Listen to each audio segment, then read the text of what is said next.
Okay, Matt, the email is open on your screen. I can see it from here. The subject line is written, the attachment is attached, and all you have to do is press one small button. I know. I just want to read the last paragraph one more time. You have read the last paragraph 6 times. 7, actually, but who's counting? Clearly you are counting. Look, it's a big application, okay? I want the sentences to sound right. There's one line in the middle where I explain why I want the role, and every time I read it, it sounds either too proud or too small. The sentences are fine, Matt. They were fine at check number 3. Honestly, I think they were fine at check number 1, and everything after that was just you moving commas around. Maybe. But what if I sound too confident? Then they'll think you actually want the job, which you do. Okay, that's fair. But then what if I sound not confident enough? Matt, listen to me. The deadline is tonight at midnight. Not next week. Tonight. Yes, I'm aware, very aware, painfully aware. So what are you actually waiting for? Genuinely, what has to happen in the next few hours that hasn't happened in the last 3 weeks? Honestly, I think I'm waiting to become a different person, some calm version of me who presses send and doesn't feel slightly sick about it. I keep waiting for him to show up and take over. And is that person arriving today? I keep refreshing my inbox, but no, not yet. Maybe he's stuck in traffic. Okay, I think we just found today's topic. Yeah, I think we did. Hey everyone, welcome back to Speak English Class, your cozy place to practice real English and think about your life at the same time. I'm Molly. And I'm Matt, currently sitting next to an email I have not sent. Thanks for spending this time with us today. If you're cooking, walking to work, sitting on a bus, or still lying in bed promising yourself 5 more minutes, you are in exactly the right place. And if you're still in bed, it's okay. We won't tell anyone. So today we want to talk about something a little uncomfortable, and it's this: avoiding the life you actually want. Not the life someone told you to want, the one you keep thinking about quietly. And I want to say something clearly right at the start. We are not talking about lazy people here. We're talking about people who care very much, who think about this thing constantly, and who still don't move. That's a different problem, and honestly, it's a harder one. Exactly. That's the strange part. You can want something with your whole heart and still find a reasonable excuse to wait another month.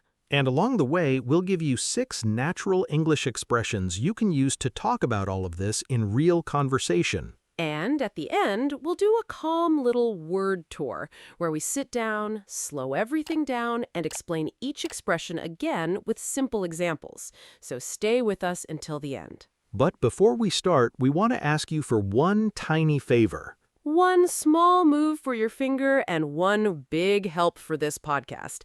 If you enjoy learning with us, please like this episode and subscribe to the channel. It really does help more learners find us. And by the way, today's episode is a B1 to B2 level episode, so the English is clear and simple, but the ideas are still deep enough to make you think a little. Not baby English, not super advanced English, something comfortable in the middle. And if you're a strong beginner, please stay. You don't need to catch every single word. All right, Molly, let's get into it. So Matt, before we go anywhere else, I want to start with a distinction because I think people carry a lot of unnecessary guilt about this. Okay, go ahead. Avoiding something is not always a bad thing. Sometimes waiting is genuinely the smart choice. You're waiting because you need information, or you need money, or frankly, because you need sleep. Sometimes the timing really is wrong, and waiting is wisdom, not fear. Right. And sometimes you look at the goal again after a year and you think, actually, I don't want this anymore. I wanted it when I was 25 and I'm a different person now. Yes, and that is not avoiding, that's deciding. You're completely allowed to change your mind about your own life. Nobody has to keep a promise they made to a younger version of themselves. So then how do we know the difference? Because from the outside, they look exactly the same, right? In both situations, nothing is happening. That's a really good question. For me, the difference is in your body. When you genuinely decide to stop, you feel lighter afterwards. Something closes and it stays closed, and you don't think about it much again. And when you're avoiding? When you're avoiding, the thing keeps coming back. It taps you on the shoulder at 11 at night when you're trying to sleep. You still want it, you've just spent another day walking away from it. Oh, that's a good test. The thing that keeps coming back. That's very simple and quite uncomfortable. And here's the tricky part, Matt. Every single time you walk away from it, you have an excellent explanation ready. The explanations are always excellent. That's the whole problem. If the excuses were stupid, we'd notice them immediately. Excuses that wear glasses. They look intelligent. Excuses that wear glasses. I love that. Professional excuses. And I can list mine from memory. I can't apply yet. My CV needs one more edit. I can't start the course. Work is unusually busy this month. I can't have that conversation. They seem tired today. I should research this properly for 6 more months first. And every single one of those sentences contains a real fact. That's exactly what makes them so convincing. And that's why we believe them for years. True. A complete lie is easy to reject. A partial truth can quietly run your whole life. A partial truth can run your whole life. Yeah, that's the sentence, isn't it? So let's talk about why delay feels so good. Because it does feel good. Let's be honest about that, instead of pretending we're all very disciplined. It feels amazing for about 10 minutes. 10 good minutes. But think about what actually happens in your body. You look at the difficult thing and you feel nervous. Your chest gets tight, your stomach feels strange, your shoulders come up. And then you say, you know what? Not today. Maybe tomorrow. Tomorrow I'll have more energy. And immediately, that nervous feeling drops away. The tightness goes, your body relaxes, and you feel genuine physical relief, which is why this is so hard to fight. So your brain quietly learns a lesson. Avoid the thing, feel better. Avoid the thing, feel better. And it's a very simple lesson, so it learns it extremely well. It's a very simple lesson and a very expensive one, because your brain is only looking at the next 10 minutes and it's genuinely helping you. It thinks it's doing a good job. Meanwhile, the opportunity is looking at the calendar. Yes, that's exactly it. Short-term relief can quietly cost you a long-term chance, and you never feel the moment it happens. That's exactly what happened to me, and not with this email, with an older one. Tell me, I don't think I've heard this one properly. So this was about 3 years ago now. There was an internal position at my company, a different team, more responsibility, and honestly, work I actually found interesting instead of work I just completed. Oh, so a promotion? Kind of. Same building, completely different world. And Molly, I wanted it. Not in a casual way. I wanted it the way you want something at 3 in the morning when you can't sleep. That's a serious kind of wanting. So, did you apply? I opened the form. I filled in every single section. I updated my CV. I checked the formatting. I even gave the file a very professional name. Okay, what was the file called? Final Resume 2. Final Resume 2. Powerful. Very confident energy from Final Resume 2. I remember the moment so clearly. It was 6:12 on a Thursday evening. Everyone else had gone home already, and there was one fluorescent light above my desk that buzzed slightly, and I can still hear it. You remember the buzzing light? I remember the buzzing light, and I was sitting there editing one sentence, one single sentence, for about 40 minutes. Which sentence was it? The one explaining why I wanted the role, which was the only honest sentence in the entire document, and that's exactly why I couldn't get it right. Ah, so the hardest line was the true one. What did you write in the end? Something painfully corporate. I seek to expand my professional capabilities. Oh, Matt, that sounds like a printer manual. A printer manual with ambition. And then I read it back, decided it was terrible, and deleted the whole application. Closed the laptop, went home, and told myself I needed more experience first. And did you need more experience? No. Honestly, no. I was scared they would say no, and that's the entire story. Everything else was decoration. I played it safe. You played it safe, so you kept the result you already had. which was staying exactly where I was, doing exactly what I was doing. And for one evening, that genuinely felt like relief. I slept fine that night. And the next morning? The next morning, I opened the page and it said, "Applications are no longer accepted." 4 completely ordinary words that had nothing to do with me. Oof. And I stared at that page for about 10 minutes. The strange thing was, I wasn't angry at the company, and I wasn't angry at whoever got the job. I was angry at a closed page that had done absolutely nothing wrong. You were angry at yourself. I was angry at myself. And here's the part I find genuinely funny now.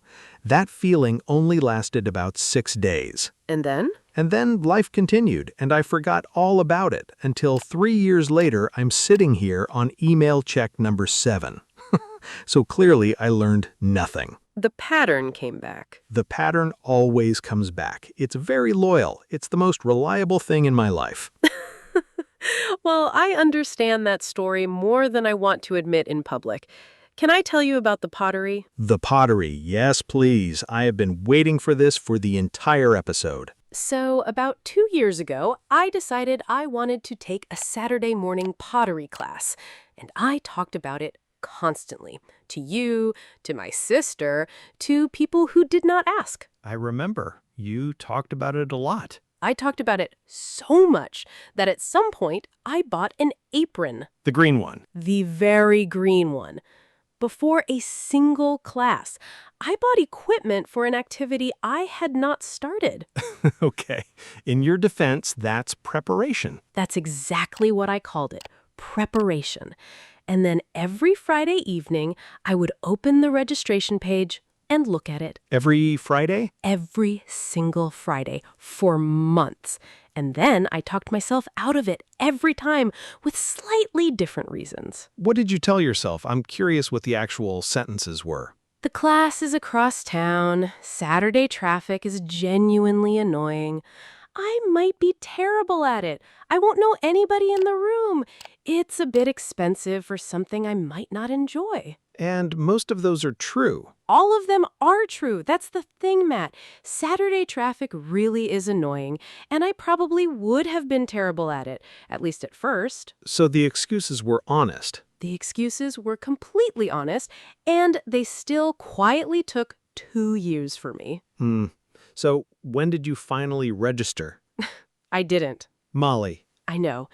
At 11:47 on a Friday night, I finally opened the page and actually clicked the button, and there was one place left in the class. Had been. Had been. Somebody took it while I was thinking about it. So I got another closed page at midnight in my kitchen. What did you do?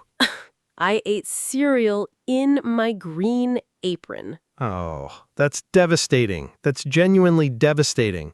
Which cereal? The little chocolate squares. I needed emotional support, and I was not going to find it in the pottery. Okay, but wait, hold on. There must have been another class, a different term, a different studio, something in the spring. There was. Of course there was. There were probably 4. So why didn't you take one of those? Because I had decided that the moment had passed. That was the story I told myself, and it sounded almost poetic, which is how you know it was nonsense. See, and this is exactly where I disagree with you. Can I push back for a minute? Please, go ahead. You always say people need clarity before they act. Know what you want first, then move. And I understand why you say it, but I genuinely think you have it backwards. Okay, but hear my side.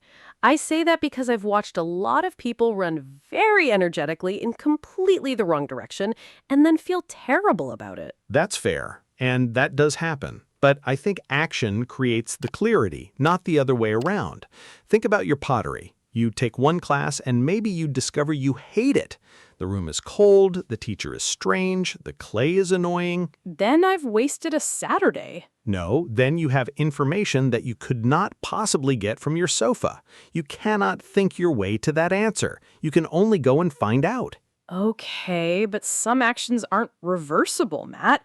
You can't just quit a job to see how unemployment feels. That's true, and I'm not arguing for reckless. I want to be clear about that. Because people have rent, they have children, they have parents who depend on them, they have health insurance attached to that job.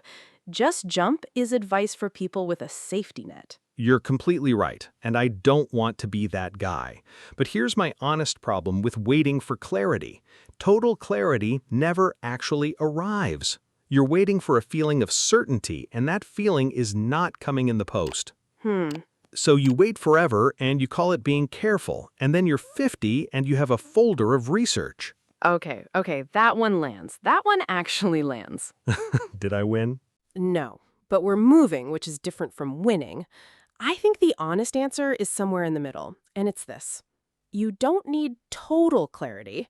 You need enough clarity to choose one move that you can survive. One move you can survive, yeah. I would sign that. Not jump off the cliff and not sit in the chair for 2 more years.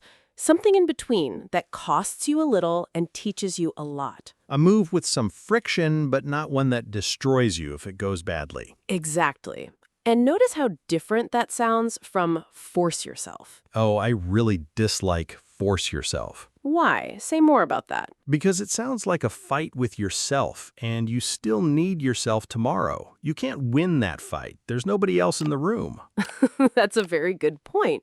You still need yourself tomorrow. So let's talk about what's actually underneath all of this, because we've told 2 stories now, and honestly, they have exactly the same shape. They really do. Fear of hearing no. Fear of failure. And let me explain that word properly for anyone listening.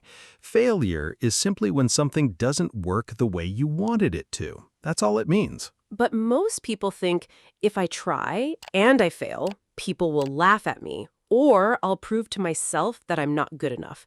And that second one is the real fear. And almost never ask the opposite question. If I try and it works, what changes? Nobody lies awake at 11 at night imagining that version of the story. A quiet history of small failures. Yeah, they just decided that failure was part of the road. Part of the road, not the end of the road. And there's a second thing, too, and honestly, I think it's even bigger than fear. What's that? Perfectionism, waiting for the perfect version of yourself to arrive before you begin anything. Oh, that's mine. That's completely and entirely mine. When my English is better, I'll speak. When I have more time, I'll study. When I feel confident, I'll apply for that job. And here's the funny thing about that. Confidence usually comes after you start, not before. We have the order wrong. It's like standing at the edge of a cold swimming pool saying, when I feel comfortable, I'll get in the water. But the comfort comes after you get in. It has always come after. You know, this reminds me of a listener who wrote to us. Can I share her message? Please do. Her name is Daniela, and she's from Colombia. She wrote to us about a job in another city, and she had wanted to move for 4 years. 4 years? 4 years. And she had a folder on her laptop called Possible Next Steps, with about 20 documents inside it. Research about neighborhoods, salary comparisons, notes about schools, a whole plan. Okay, and how many applications had she actually sent? 0. 0.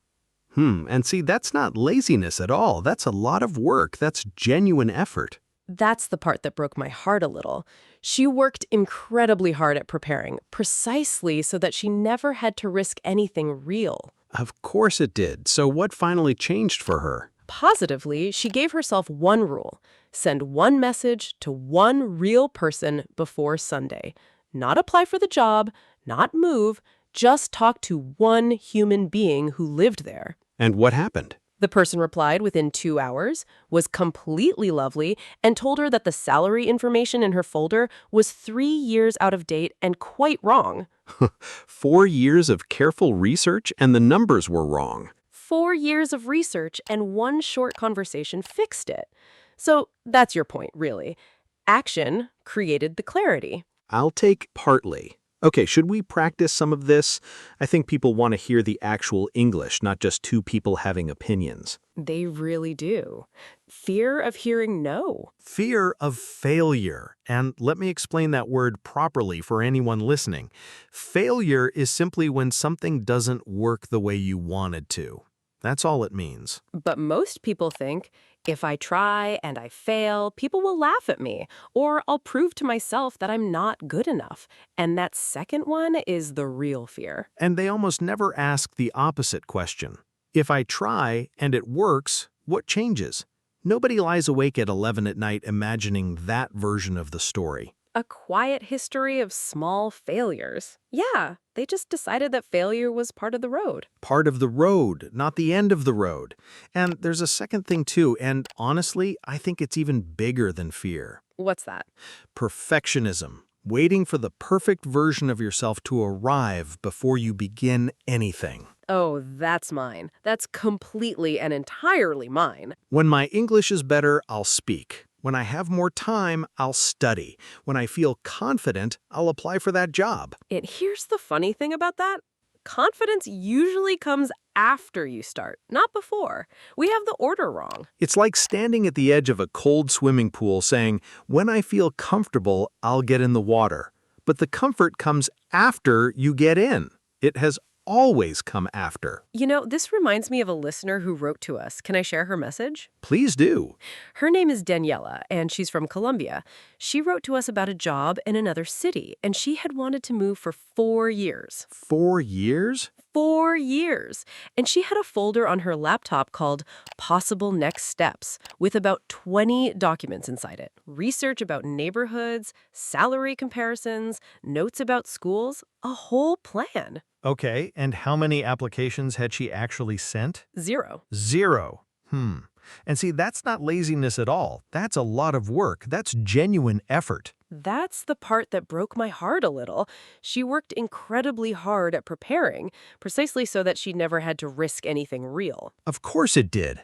So what finally changed for her? She gave herself one rule. Send one message to one real person before Sunday. Not apply for the job, not move. Just talk to one human being who lived there. And what happened? The person replied within 2 hours, was completely lovely, and told her that the salary information in her folder was 3 years out of date and quite wrong.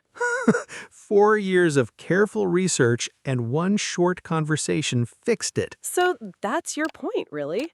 Action created clarity. I'll take partly. Okay, should we practice some of this? I think people want to hear the actual English, not just two people having opinions. Yes, let's do a role play. You be a friend asking me about something I've been avoiding. Okay, here we go. Hey Molly, did you ever apply for that design course you told me about? I am currently evaluating several practical considerations regarding the timing of my application. It is beautifully grammatically correct, and it's hiding. So let's look at it properly. What's actually wrong with that sentence? It hides the real answer. It sounds like a company, not a person, and it's twice as long as it needs to be. It's a fog machine. Okay, let's run it again, and this time, be a human being. Okay, ask me again. Hey Molly, did you ever apply for that design course you told me about? No, I didn't. Honestly, I keep putting it off because I'm scared I won't be good enough. But I'm going to submit the application before Friday. It's shorter, it's honest, and it ends with a real action attached to a real day. Friday. Not soon, not at some point, not when things calm down. And notice I said, I'm scared. 2 words. That's allowed in normal conversation. That's completely allowed. And here's the strange thing that happens.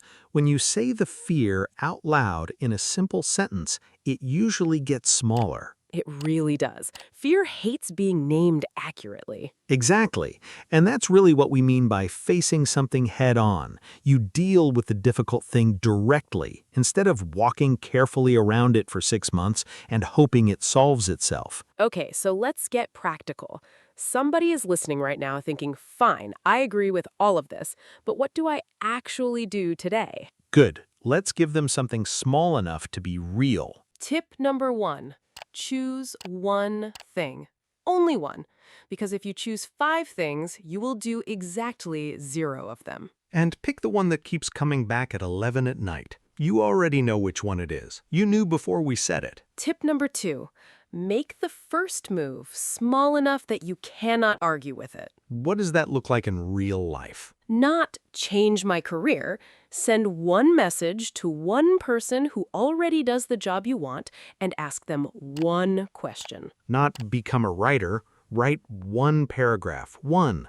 Not move abroad, but open the official visa website and read the first page properly. Tip number 3, and this is my favorite one. Attach it to a real moment in your day. Ah, the if-then plan. Explain it properly because this genuinely changed things for me. It's very simple. You take a situation that you know is coming and you attach your small action to it so it has a home in your day. So not, I'll do it sometime this week. Never that. Instead, you say, when I finish dinner tonight, I will send the email. When the train arrives, I'll open the class page. When I sit down with my coffee tomorrow, I'll write one paragraph. And you can hear the difference immediately, right? One of those is a wish and the other one has a moment attached. A wish and a plan sound very similar until Friday arrives. Until Friday arrives, exactly.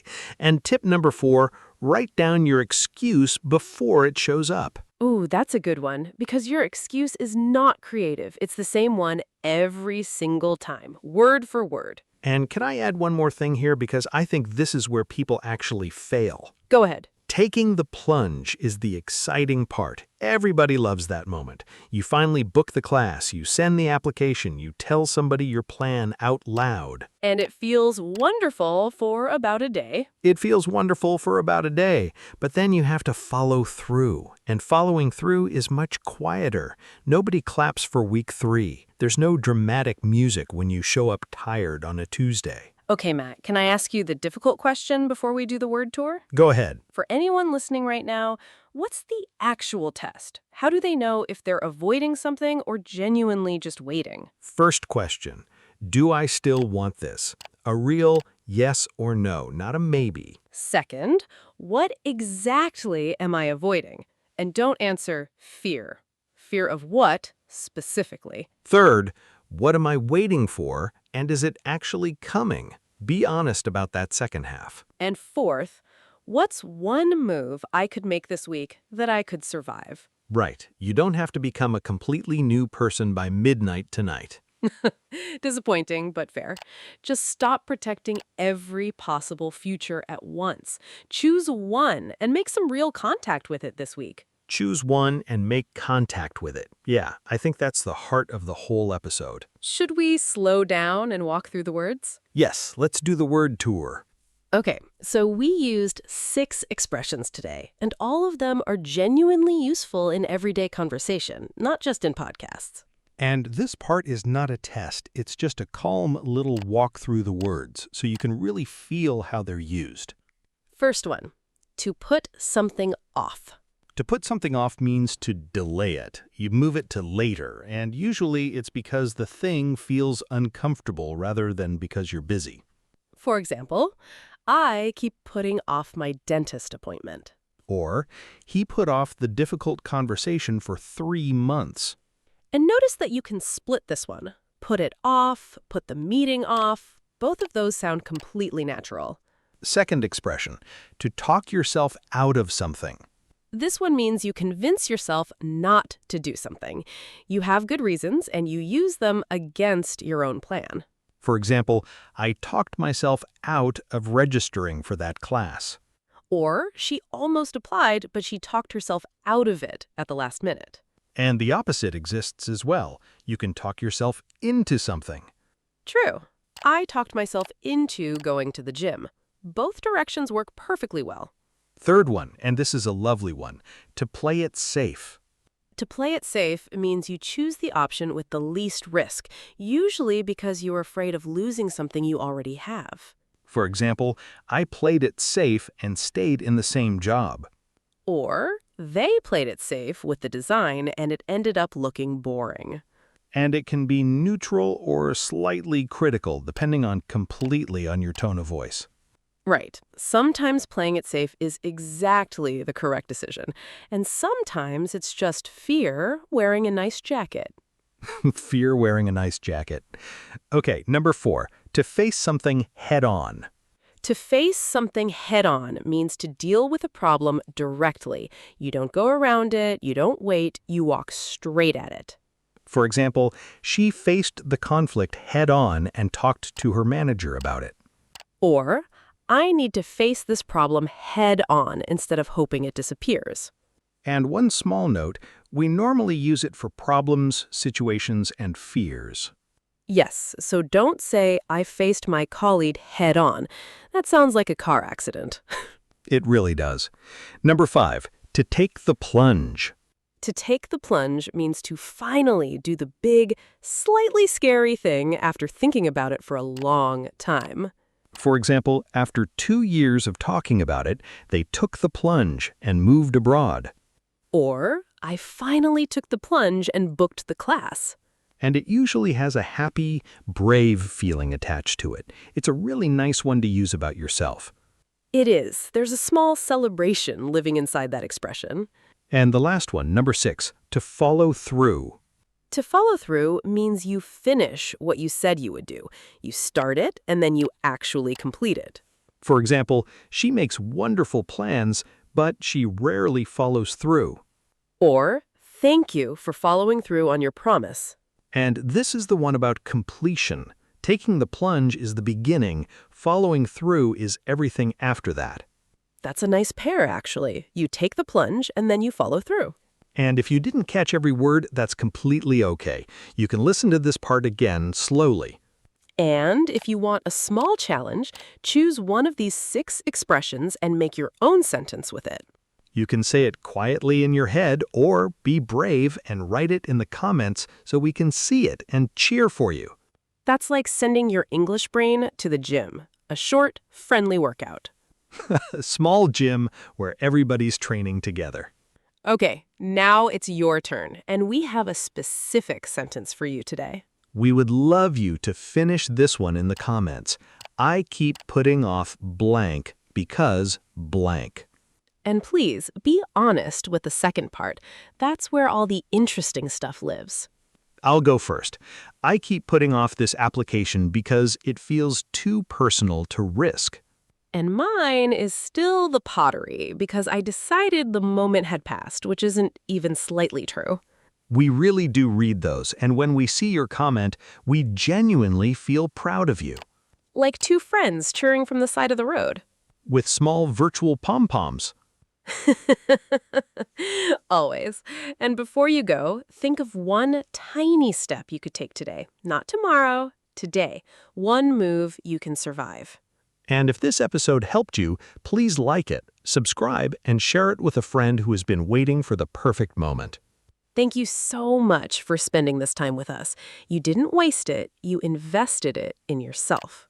That's a nice way to end. It is. Although, Matt, the email. Press send. Right now, on the podcast? Right now, on the podcast. Everyone is listening. Okay, give me 1 second. Done. It's gone. I can't take it back. How do you feel? Honestly, slightly sick, but good, mostly good. Okay, your turn, the pottery class. Fine. I'll register tonight before I go to bed. The apron is ready. The apron has been ready for 2 years. Don't. Okay, that's our episode for today. Take care, keep going, and we'll see you next time. Bye, everyone. Your progress doesn't end here. To continue advancing your English skills, click on the next video or explore the additional videos we've thoughtfully selected for you.